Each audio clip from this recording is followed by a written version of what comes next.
But we had Conor Benn take on Sammy Vargas. He, you know, touted to be his toughest test yet. Samuel Vargas, who was, so not much to talk about in the sense that it was a blowout. Conor Benn won in the first round. It was stopped within 2 minutes. Referee had to stop it because it was just a barrage of punches that Vargas just couldn't take. He would have been knocked out. 5 seconds later, he would have been knocked out. Vargas actually started off quite well in the sense that he looked good. He was moving around and he was, do you know what I mean? He looked like it looked like it was going to be competitive. I know it's early, it's only the first round, you can't tell anything, but he was moving around. He looked like he was in good shape. Again, it's the mentality of a fighter coming into a fight. You know what I mean? Some guys come in there looking defeated already. Yeah, he wasn't sluggish. He was ready to go. He was warmed. He was hot. He was ready to go. But Conor Benn just was, like you said on the way here, blood. He was not missing with his punches. They weren't missing. They were landing. Every punch was landing. And the word I want to describe him as was relentless. He was relentless, but it's more than that, because you know who's relentless? Wilder's relentless when he comes with his windmill punch. It wasn't just that; it was precise. It was precise, man. I'm sure he landed one top of the head like this before that.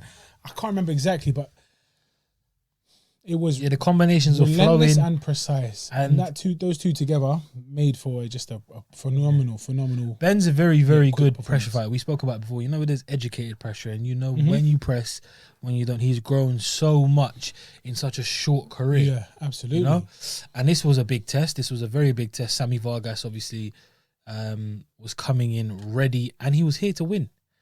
Bones whipped him up into shape. Bones had a game plan. Bones Adams, obviously Clarence Bones Adams. And we'd briefly spoke before the fight to Bones, and Bones was like, yeah, you know, we're ready for this. This is it. Sammy's going to come, and Sammy was coming with confidence. You know, Sammy's been in there with the elite of the division. You know, he's taken Khan 12 rounds. He's fought Errol Spence, fought Danny Garcia, even fought another in his last outing before Conor Benn, another prospect, call him prospect, but now he's not. He's probably a contender, one of the best fighters in the world at the moment, and touted to be the best soon in the division.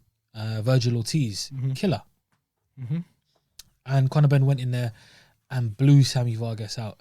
I just don't think Vargas expected it so fast in the fight. That's what it is. And he got caught onto the ropes, and he was just eating shots left, right, and centre. And the ref had really no other choice but to stop it. Maybe could have given him a standing 8 count, but the way Conor Benn was in that flow state. You know, we always talk about flow state. No doubt. He was in that kill or be killed mood, and it was an absolute destruction. Yeah, which is obviously a shame, because we did want to see some tough, hard fought rounds, you know, and see Conor Benn under some pressure again. Since he, it's. You know, when someone goes in and it's considered to be your toughest test, obviously blowing them out is nice. Of course. But you want that yourself, and I feel Conor Benn probably wanted it. Yeah. Even for himself, to prove to himself, I can do it. Like, yes, we know you can win, which is phenomenal. You can win in emphatic style as well. Again, phenomenal. But can you take these tests? Can you be tested? Can you be taken to deep waters and swim? Do you get me?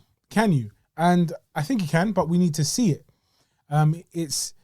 It's good that he's made light work of his toughest test yet, quote unquote, but we do need to see more from him. Now, after the fight in his interview, he called out Amir Khan.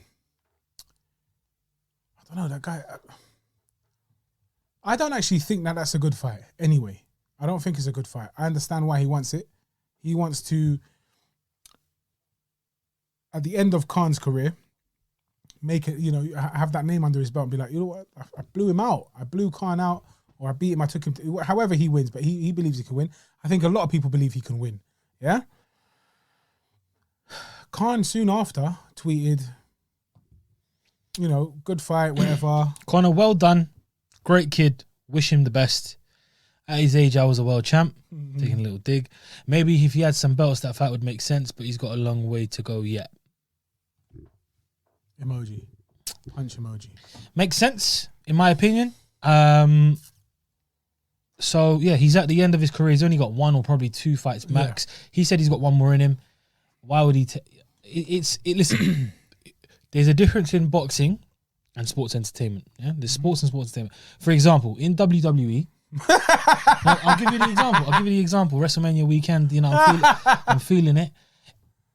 In WWE, or in professional wrestling in general, yeah, the guy who's at the top, or one of the guys at the top, before he leaves or leaves the sport or goes away, he puts over the younger talent. Yeah, they do it. They've done it for years. Yeah, they've done it for years. For example, the one that never wanted to do it was the problem. I don't know if you've heard of the Montreal screw job, Bret Hart and Shawn Michaels. I know When Bret Hart got screwed in Canada, in his hometown. Basically, what happened is Bret was meant to put over Shawn before leaving the company, yeah? Okay. Bret was champion, but he didn't want to lose. He said to Vince, I don't want to lose this bout. Yeah. I'm not doing it, especially not to Shawn Michaels. He's my rival. I don't like him. Okay. They wanted Shawn to win. They found that annoying because you're leaving. The best thing you can do for the company as a favor and a gesture is put over the talent that's coming up. Yeah. So when he goes on, people say he beat Bret Hart for the title. Yeah. It's not like that in boxing. It's the complete opposite. Guys, I'm not saying Khan's doing it, but guys actually go out of their way to not give someone else a fight just because of spite or reasons, whatever it is. I said this to Mouse, and I said it to many people who said, Khan should fight Conor Benn. It's definitely not going to happen. It will not happen. I can guarantee you that. And the clearest example I can give you is not that I'm saying Khan's scared, but it's not a sensible fight. It's a nonsensical fight. It doesn't make sense. Absolutely. If Ben is scared, he knows he'll lose. It's not about scared. It's about weighing up the risk and rewards. Yeah, absolutely. You have to be smart. I wouldn't say he's scared because he's fought guys like who are killers. Yeah. He fought Canelo. Why would he be scared to fight Conor Benn? It's about the timing of the fight. If this fight happened maybe 4 years ago when Khan was somewhat active and in his prime, he would take it. Conor Benn at this stage versus Khan a couple of years ago. Khan's only, like you said, but Conor Benn wasn't at this stage 4 years ago. That's what I'm saying. Though. Again, it's the timing, innit? Yeah. So if the timing was right, it would make sense. That would have been a good It doesn't fight. make sense now at all. It doesn't. For Conor Benn, it's a good name. It's a huge name to have on your record. You beat one of the greatest UK fighters of all time, one of the best fighters in the division. Whatever people give Khan stick. He's done a lot, and his legacy will be there forever. Former Olympian, 2-time world champion, unified champion, done it, been there, done that. Yeah, been in the biggest fights. So Conor Benn understandably wants that. And probably out of the guys domestically who can give him a good fight or in the world who at that level, it's probably the easiest fight at the moment. I think Kell Brook gives Conor Benn more problems than Khan does. Yep. But again, styles make fights. My point being is that don't get your hopes up. Eddie will try to sell it, and I love Eddie Hearn. Eddie's the best salesman in the world. But it's not going to happen. Khan will not take it. And the reason being is just look at Khan and Brook. Brook and Khan made sense years ago.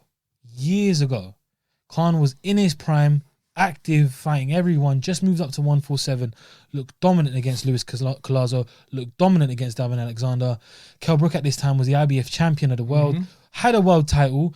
It was a domestic grudge match. It would have been big. They could have fought for a title in Wembley and sold it out. And Khan or Brook, whatever it was, the fight never happened. It just couldn't, yeah. So you're meaning to tell me that the Khan and Conor Benn fight's going to happen? I don't think it will happen. Not a chance, bro. Not a chance. Eddie Not when Hearn he's was been like, this listen, inactive. Man, the one thing that will change Khan's mind is the purse or is the money. But I don't think it will. He'll take on He'll take on Brook instead of Ben. Yeah. I think that's true. And that, to be honest, I don't even think Conor Benn should be looking at these guys. He shouldn't be. That's almost like, lowering his sight a little bit. I think he should. I think he should aim higher than that. To be honest, I think he should go out to America, fight someone. Go out into the States and fight in the States. Yeah, and then get 1 or 2 good wins in the States. Then look at the likes of Sean Porter. Even Adrian. Big, guys. And I was gonna say Adrian Broner, but even Broner, Broner's in the same spot as Khan and Brook. But I can see that would be a much more entertaining fight against Styles Make Fights. We'll be able to sell that as well. They would be able to sell it. But I don't know what is next for Ben. He wants to keep it domestic. He does want Khan. Brook would be, like you said, a better fight. What's next for Vargas? Oh, that's a tough one, man. Does he? What's next for Vargas, man? Couple fights. What do you reckon? What are you doing? Shh. It's tough. It's tough. Yeah. Because he's not finished. No. And he didn't get to show us what he had didn't get to worked show us on anything and what he'd been doing. So Yeah. it's tough. It's tough. So I don't know. I think he's still, with Bones, he's going to carry on working, getting better, improving. Absolutely. Like you said, the fight hadn't even started yet. It was unfortunate, but Conor Benn just steamrolled and just, he just tore through that fight so quickly. We don't know what he's capable of. We don't know. Like I said, he looked good. His movement looked great at the beginning, but this is 30 seconds we saw. Do you understand? That's nothing to judge by. What's next for him? Take a little rest. Like, not even just take a short break, recover, and just get a few. I don't want to say smaller names. Like, understand? Like, less. Rack up a few victories. Just rack up a few victories, man. Just rack up a few. What's his previous record say? Like his last 3 or 4, 5. He's fought like he's had a long life, about 16 months in it. Was it 16 months? Something like that. Roughly, yeah. I mean, just whoever he should just go back into it. I mean, he wasn't knocked out cold. He wasn't beaten up for 12 rounds. It was quick and short and sharp. So he should be out for a couple of weeks. But knowing the kind of guy Vargas is, he's going to want to get back in there straight away against the biggest and toughest guys. So, and with Bones by his side, it shouldn't be a problem. Yeah, I guess we'll see where both of those go. See Khan and we'll see where Amir Khan goes with his kind of options. But he doesn't. He made it kind of clear, and he doesn't want Conor Benn, and it makes sense for him.